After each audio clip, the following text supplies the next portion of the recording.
Huh? Who's that? Oh, that's right, we have a product review to do today.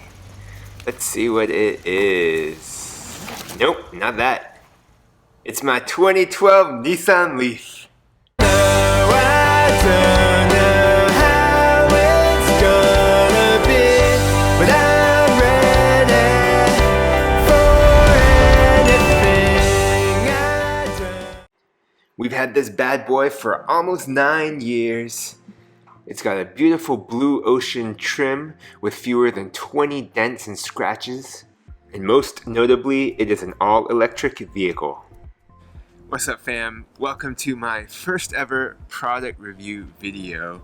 It's not something I would normally do, but I am part of the 2021 Ultimate Content Warrior Challenge hosted by the Income School, and this is the latest challenge.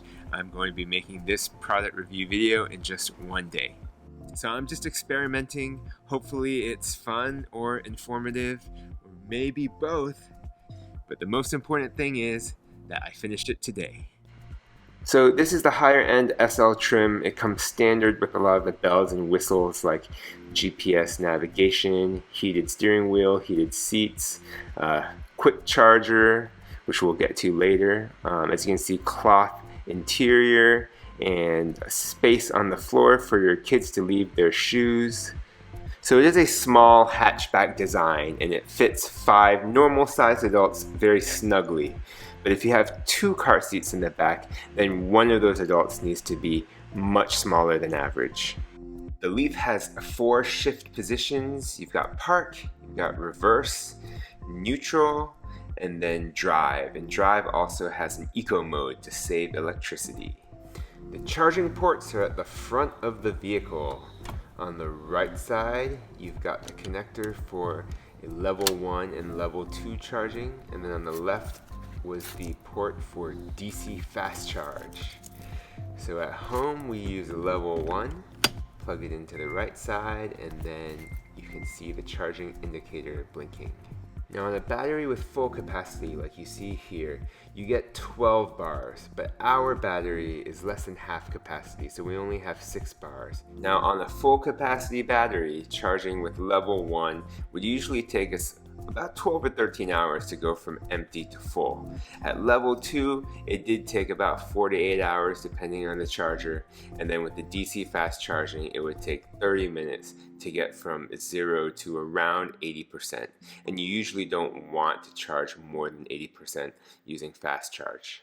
Now, charging at home depends on your utility rates, but for us, going from empty to full was usually a little over $1. All right, so let's talk about the big questions: driving range and price point. These are the things that made the Nissan Leaf, and especially the 2012 version in particular, the first mass market electric vehicle in the United States. Now, Nissan officially stated the driving range to be at something like 92 miles, I believe, but in the real world, it was closer to 65 to 80 miles, depending on the conditions. Nevertheless, this distance was long enough to cover the majority of Americans' daily commute to and from work. Now the price point for the 2012 Now the price point for this higher level, third time's a charm. Alright, the price point for this Nissan Leaf base model was $35,000, and the higher level SL version was $37,250. So when you factor in the tax rebates, you're looking at a price point below $30K. And not only did Nissan get the price point below $30K for a serviceable electric vehicle for the majority of Americans, but they also made a huge push in the second half of 2012 to really incentivize people with an amazing lease offer. And that's actually how we ended up with this car. To make a long story short, 3 years later, we loved the car so much that when our lease was up and we returned the vehicle to the dealer, we went out and bought the exact same model, same year, same trim. So why did we want to get another Nissan Leaf? Well, for one thing, when you're used to never going to a gas station and having almost no car maintenance whatsoever, you just get very comfortable and it's hard to reverse that. Another thing about EVs is that they are fun to drive. I mean, the torque and the response is just amazing.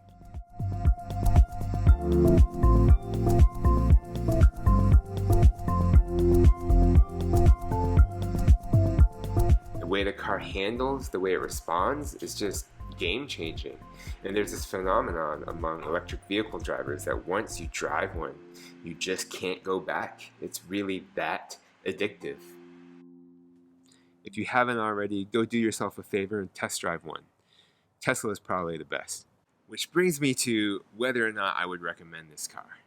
Look, if we could go back in time to 2012, I would definitely recommend this vehicle to some people. But today, in 2021, with where electric vehicles are now, no, I would not even recommend buying this car used. Our battery is terrible. We've probably lost about 50% of its original capacity, and so on a full charge, our driving range tops out at about 40 miles. Alright, I know my windshield is super dirty, I just don't have time to clean it. But I'm going to start the engine so you can hear what it sounds like.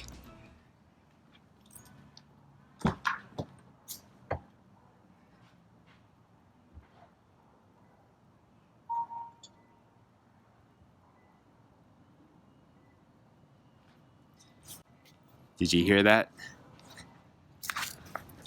Alright, one more time. This time I'm going to drive away. So the only sound you'll hear is the beeping when I put it in reverse. Not on.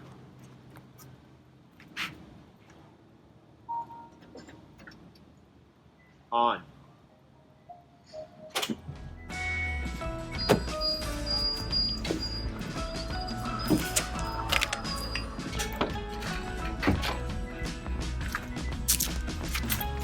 Call it stealth mode.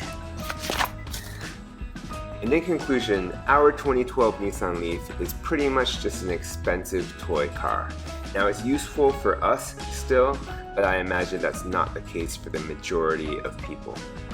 Now with competition from the Chevy Bolt, Tesla Model 3, and a bunch of new EV options from Hyundai and Kia, the Leaf is no longer the king of the EV market. And I would strongly consider all of those other vehicles before coming back to the Leaf. So if you enjoyed that video, please take a second to like and comment down below. And also consider subscribing and smashing that notification bell so that you'll see us next time.